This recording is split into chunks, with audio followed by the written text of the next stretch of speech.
नमस्कार दोस्तों, स्वागत है आपका अपने YouTube चैनल जिसका नाम है राष्ट्र स्कोप। जी हाँ दोस्तों, जब भी भारत की सैन्य शक्ति की बात होती है, लोगों का ध्यान सबसे पहले राफेल, ब्रह्मोस या मिसाइल पर जाता है। लेकिन आधुनिक युद्ध का एक ऐसा मोर्चा भी है जहां जीत सिर्फ हथियारों से नहीं बल्कि समुद्र पर नियंत्रण से तय होती है।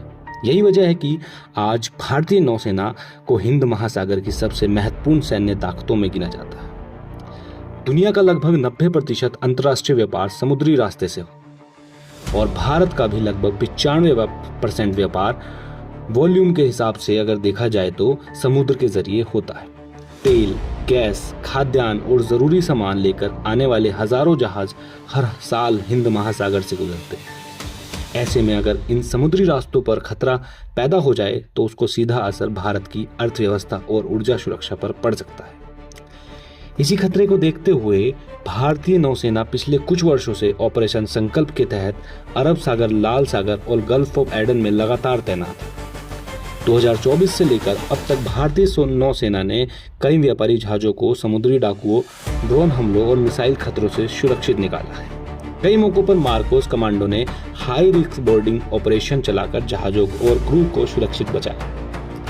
ताजा उदाहरण MV गोल्डन आर्सेनल का है। यह व्यापारी जहाज भारत के लिए महत्वपूर्ण सामान लेकर आ रहा था। तभी गल्फ ऑफ एडन में संदिग्ध समुद्री डाकुओं ने उस पर कब्जा करने की कोशिश की। जहाज के क्रू ने तुरंत इमरजेंसी प्रोटोकॉल अपनाया और स्ट्रांग रूम में खुद को सुरक्षित कर लिया। इसके बाद संकट का संदेश भारतीय नौसेना तक पहुंचा। संदेश मिलते ही भारतीय युद्धपोत INS त्रिकांड पूरी गति से इस घटनास्थल की ओर बढ़ा।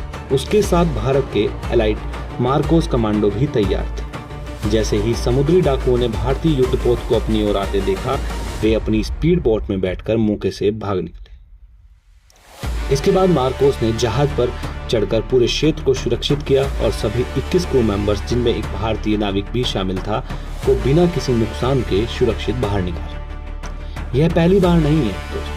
पिछले वर्षों में भारतीय नौसेना ने MV लीला, नॉरफॉक, MV रियोन और कई अन्य जहाजों पर भी सफल एंटी पायरेसी ऑपरेशन चलाए।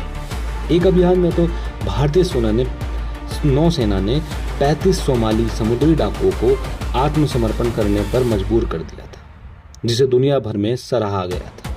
यही कारण है कि आज भारतीय नौसेना सिर्फ भारत की समुद्री सीमाओं की रक्षा नहीं कर रही है बल्कि हिंद महासागर क्षेत्र में फर्स्ट रिस्पॉन्डर की भूमिका भी निभा रही है। अगर भविष्य में भारत के व्यापारिक जहाजों या समुद्री मार्गों का कोई चुनौती मिलती है तो यह साफ है कि भारतीय नौसेना अब केवल निगरानी नहीं करेगी बल्कि जरूरत पड़ने पर तुरंत और निर्णायक कार्यवाही भी करेगी। दोस्तों, इस बारे में आपकी क्या राय है कमेंट करके ज़रूर बताएं।